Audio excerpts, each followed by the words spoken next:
Hello everyone, welcome to our YouTube channel chemistry classes. आज की classes में हम लोग पढ़ने वाले हैं एल्केन का नामकरण। हम लोगों ने प्रीवियस क्लासेस में पढ़ा था कि ऑर्गेनिक कंपाउंड का नामकरण के लिए किन किन चीजों की आवश्यकता है। तो एक बार थोड़ा सा रिवाइज करा देते हैं कि कोई भी जो हमारा कार्बनिक यौगिक है, कोई भी जो हमारा कार्बनिक यौगिक है, कोई भी कार्बनिक यौगिकों का जो नामकरण होता है वो कितने पद्धति से हम लोग करते हैं? दो पद्धति से। पहला हमारा हो गया IUPAC पद्धति और दूसरा हो गया हमारा साधारण पद्धति। कौन सी पद्धति? साधारण पद्धति। तो हम लोगों ने सीखा था कि किसी भी कार्बनिक यौगिकों का जो नामकरण करते हैं हम लोग वो दो पद्धति से करते हैं। एक हो गया हमारा IUPAC पद्धति और एक हो गया हमारा साधारण पद्धति।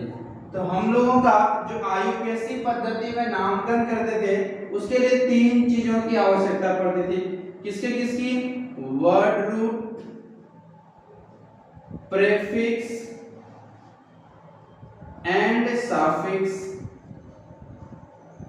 तो अगर हम लोग बात करें तो इन तीन चीजों की आवश्यकता पड़ती है हमें किसमें? IUPAC पद्धति में। साधारण पद्धति में जब हम लोग यौगिकों का नामकरण करेंगे तो उसमें हम लोग एन का, आइसो का और नियो का प्रयोग करेंगे। एन, आइसो और नियो का प्रयोग साधारण पद्धति में किया जाता है। किस लिए किया जाता है? श्रृंखला में अंतर स्पष्ट करने के लिए। साधारण पद्धति में श्रृंखला में अंतर स्पष्ट करने के लिए हम एन, आइसो और नियो का प्रयोग करते हैं। तो चलिए देखते हैं। हमारा जो कार्बनिक यौगिकों का जो टॉपिक था उसमें हम लोगों ने एल्केन के बारे में पढ़ा था। एल्केन का सामान्य सूत्र क्या होता है? अगर हम लोग बात करें एल्केन के सूत्र की तो एल्केन का जो अणुसूत्र होता है वो होता है CnH2n+2। एल्केन का अणुसूत्र क्या होता है? CnH2n+2। तो हम लोगों ने देखा था कि कैसे हम लोग IUPAC पद्धति में एल्केन का नामकरण करते हैं। अब हम लोग शुरू करने वाले हैं साधारण पद्धति में एल्केन के नामकरण को। तो अगर हम लोग शुरू करते हैं टॉपिक्स को, चलिए। तो सबसे पहले अगर हम लोग बात करें तो एल्केन का नामकरण किस प्रकार किया जाता है? तो अगर हम लोग बात करें इसके डेफिनेशन की तो इस प्रकार के यौगिकों का, इस प्रकार के यौगिकों का नामकरण, इस प्रकार के यौगिकों का नामकरण संगत एल्केन के रूप में, संगत एल्केन के रूप में किया जाता है एवं श्रृंखला में अंतर स्पष्ट करने के लिए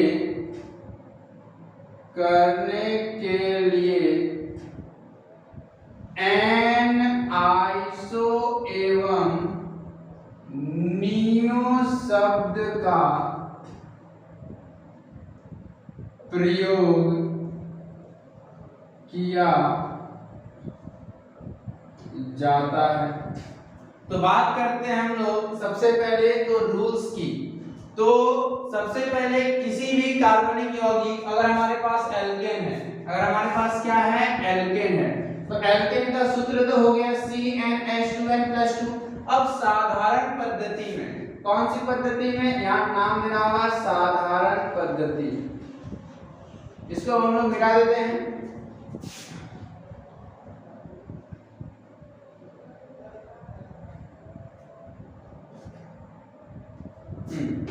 साधारण पद्धति, तो साधारण पद्धति में जब हम लोग यौगिकों का नामकरण करेंगे, साधारण पद्धति यानी कॉमन सिस्टम, तो जब हम लोग एल्केन का नामकरण करेंगे वो भी साधारण पद्धति में, तो सबसे पहला नाम क्या है, जो कार्बन का संख्या है उसके आधार पर हम लोग एल्केन का नाम लिखेंगे, और उसके बाद अगर श्रृंखला में अंतर स्पष्ट करना है तो उसके लिए एन का प्रयोग, आइसो का प्रयोग और नियो का प्रयोग करते हैं। अब चलते हैं हम लोग एन, आइसो और नियो के कॉन्सेप्ट पर। तो अगर हम लोग एन के प्रयोग के बारे में देखें तो जब श्रृंखला सीधी हो, जब कार्बन की श्रृंखला क्या हो, सीधी हो, कोई शाखा ना हो, कोई शाखा ना हो, ठीक है। एन का प्रयोग श्रृंखला में हम लोग कब करते हैं, जब श्रृंखला सीधी हो और उस श्रृंखला में कोई शाखा ना हो तो हम लोग प्रयोग करते हैं एन का। यानी अगर किसी कार्बन में, जैसे हम लोग बात करते हैं CH3, CH2, CH3, तो यहाँ पर जो कार्बन की श्रृंखला है वो सीधी है, कोई भी शाखा ब्रांच जुड़ा नहीं है, तो ऐसी स्थिति में हम लोग किसका प्रयोग करते हैं, एन का। किसका प्रयोग करते हैं, एन का। अब हम लोग बात करते हैं आइसो को लेकर, किसको लेकर, आइसो को लेकर। आइसो, आइसो का कॉन्सेप्ट है जब एक कार्बन के दो तरफ मिथाइल हो, मिथाइल यानी कि CH3, यानी जब किसी कार्बन की श्रृंखला में अगर दो तरफ से मिथाइल हो और एक तरफ से कार्बन की श्रृंखला, जब किसी कार्बन में, अगर किसी कार्बन के दो तरफ में मिथाइल देखने को मिल जाएगा तो हम लोग उसके जगह पर यूज क्या करेंगे, आइसो का।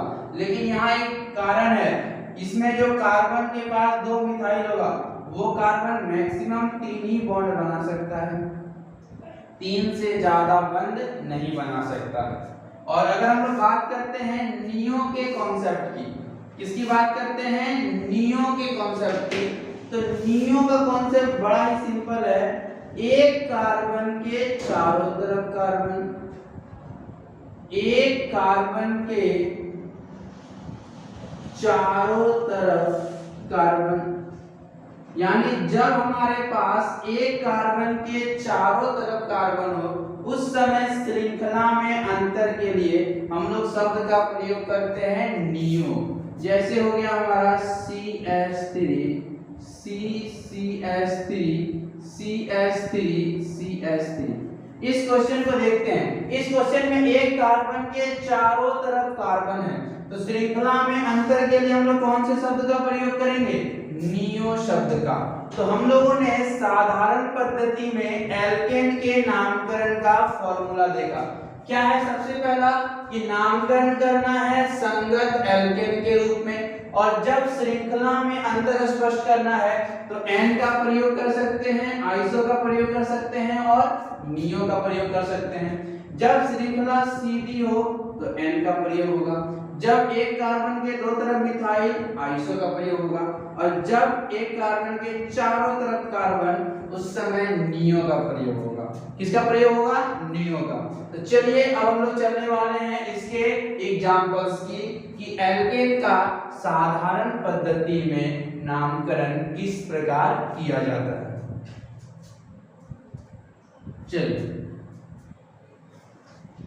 चलिए बात करते हैं हम लोग।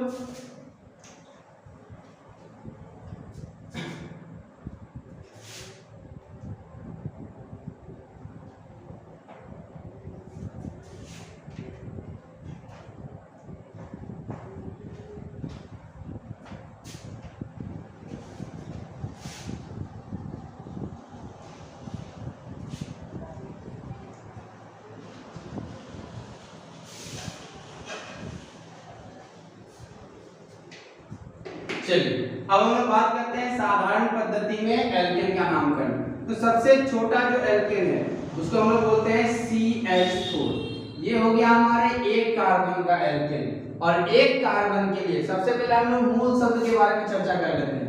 एक कार्बन के लिए क्या यूज करते हैं? मीथ। दो कार्बन के लिए ईथ। कार्बन संख्या 3 के लिए प्रोप। कार्बन संख्या 4 ब्यूट। कार्बन संख्या 5 पेंट। कार्बन संख्या 6 हेक्स। कार्बन संख्या 7 हेप्ट। कार्बन संख्या 8 ऑक्ट। कार्बन संख्या 9 नॉन। और कार्बन संख्या 10 डेक।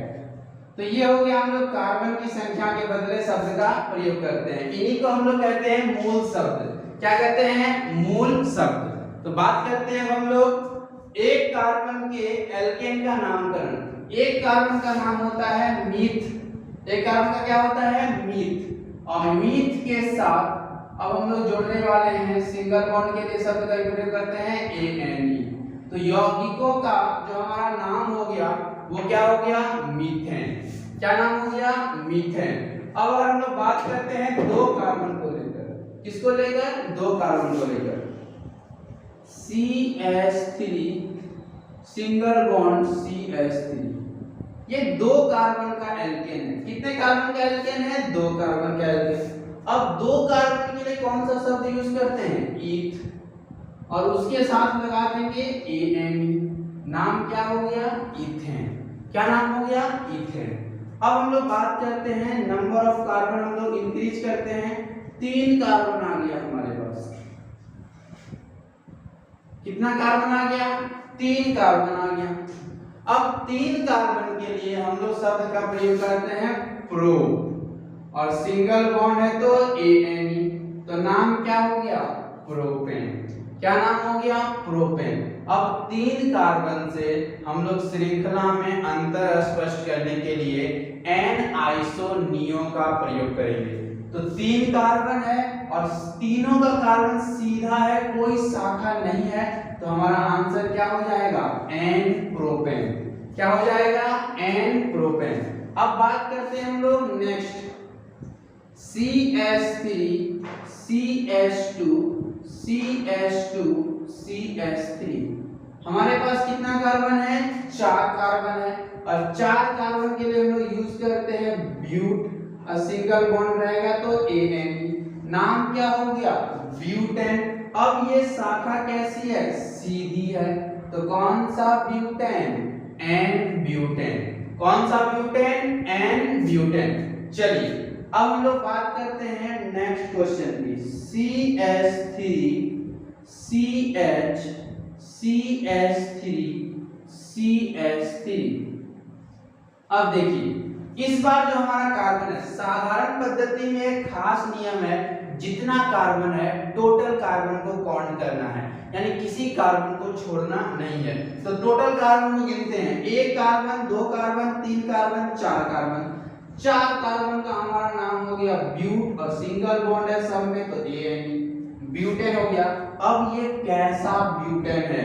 तो एक कार्बन के कम से कम 2 तरफ मिथाइल है। तो एक कार्बन के 2 तरफ क्या हम लोग यूज करते हैं? आइसो का यूज करते हैं। किस शब्द का प्रयोग करते हैं? आइसो का। तो हमारा नाम क्या हो गया? आइसोब्यूटेन। क्या नाम हो गया? आइसोब्यूटेन।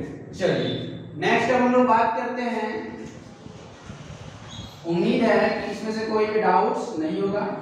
नेक्स्ट अब हम लोग बात करते हैं अगले एग्जांपल्स की।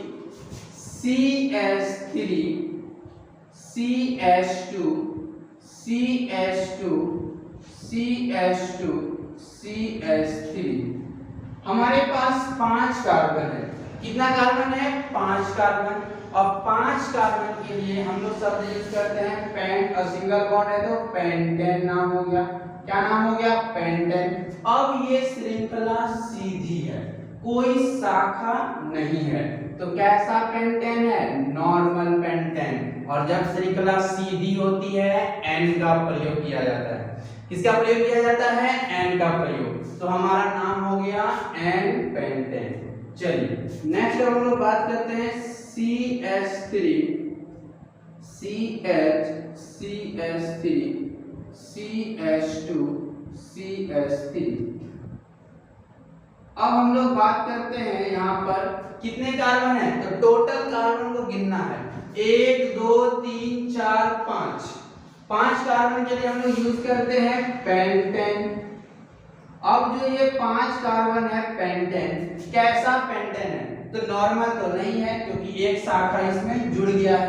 अब एक कार्बन के मिनिमम 2 तरफ मिथाइल है, मिथाइल यानी CH3, मिथाइल यानी CH3। तो एक कार्बन के 2 तरफ मिथाइल है तो हम लोग शब्द का प्रयोग करेंगे आइसो, तो नाम हो गया आइसोपेंटेन। क्या नाम हो गया, आइसोपेंटेन।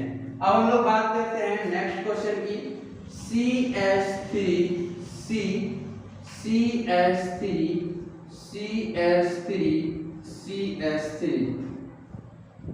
अब हम लोग अगर बात करें यहाँ कितने कार्बन है, 5 कार्बन है, 1 2 3 4 5। अब 5 कार्बन का नाम होता है पेंटेन, 5 कार्बन पेंटेन।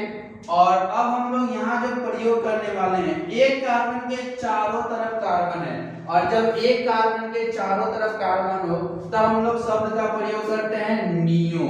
तो आंसर हमारा क्या हो जाएगा, नियोपेंटेन। क्या हो जाएगा हमारा आंसर, नियोपेंटेन।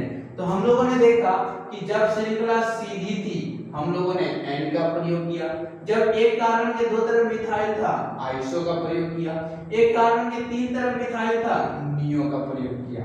अब देखिए तीनों का तीनों ही पेंटेन है, सब में 5 कार्बन की श्रृंखला है, तो हम लोग श्रृंखला में अंतर के लिए प्रयोग करते हैं एन, आइसो और नियो का। तो उम्मीद है कि ये जो टॉपिक्स है वो आपको क्लियर हो गया होगा। और अब हम लोग चलने वाले हैं नेक्स्ट 3 क्वेश्चन के बेसिस पर, जिसमें हम लोग उसका कॉमन पद्धति में नामकरण करेंगे और देखेंगे कि कहाँ एन का प्रयोग होगा, कहाँ आइसो का प्रयोग होगा और कहाँ नियो शब्द का प्रयोग होगा। तो चलिए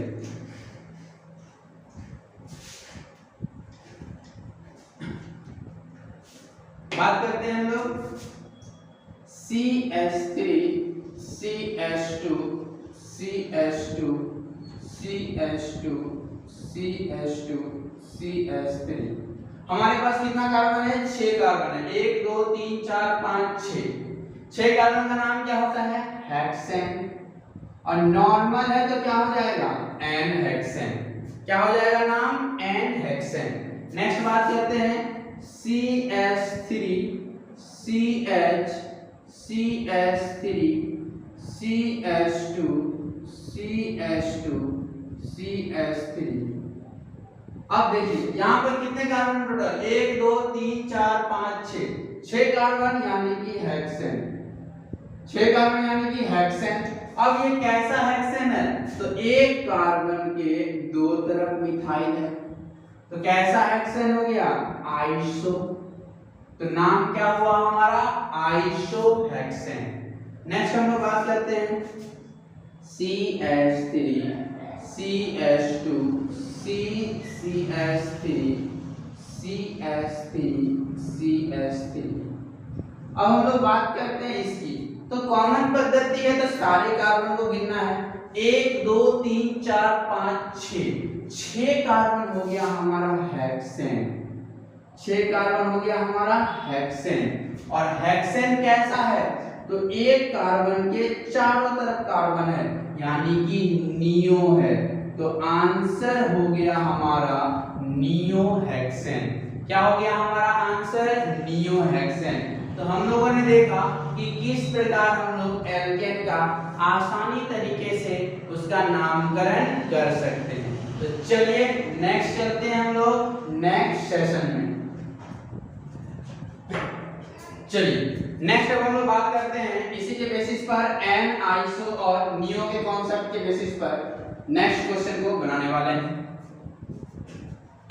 चलिए CH3 CH2 CH2 CH2 CH2 CH2 CH3। हमारे पास कितना कार्बन है, 1 2 3 4 5 6 7 कार्बन के लिए यूज होता है हैप, और सिंगल बॉन्ड है तो ANE। तो हेप्टेन तो हो गया हमारा। अब ये कैसा हेप्टेन है? एन हेप्टेन, नॉर्मल हेप्टेन है, इसमें कोई शाखा जुड़ी नहीं है। बात करते हैं नेक्स्ट क्वेश्चन की। CH3 CH CH3 CH2 CH2 CH2 CH3। अब ये हमारी श्रृंखला कैसी है? तो एक कार्बन के दो तरफ मिथाइल है, आइसो। आइसो तो लगेगा, लेकिन कैसा आइसो है? 1 2 3 4 5 6 7 7 है तो हेप्टेन। तो कैसा हेप्टेन है? आइसोहेप्टेन। कैसा हेप्टेन है? Isoheptane. Next and last question इस सेशन का। CH3 CH2 CH3 CH2 CH3 CH3। अब हम लोग बात करते हैं कितने कार्बन है? 1 2 3 4 5 6 7 7 कार्बन हो गया तो हमारा हो गया हेप्टेन। तो हेप्टेन तो होगा, लेकिन कैसा हेप्टेन होगा? तो एक कार्बन के चारों तरफ कार्बन है, नियोहेप्टेन। कैसा हेप्टेन है? नियोहेप्टेन। तो हम लोगों ने देखा कि किस प्रकार हम लोग एल्केन के साधारण पद्धति का नामकरण करते हैं, और इस नामकरण में हम लोग सभी कार्बन को गिनते हैं, और कहां पर एन का प्रयोग, कहां पर आइसो का प्रयोग और कहां पर नियो का प्रयोग करते हैं। तो चलिए नेक्स्ट सेशन में हम लोग एल्कीन का नामकरण करने वाले हैं। तो मिलते हैं हम लोग नेक्स्ट सेशन में। आज के लिए धन्यवाद।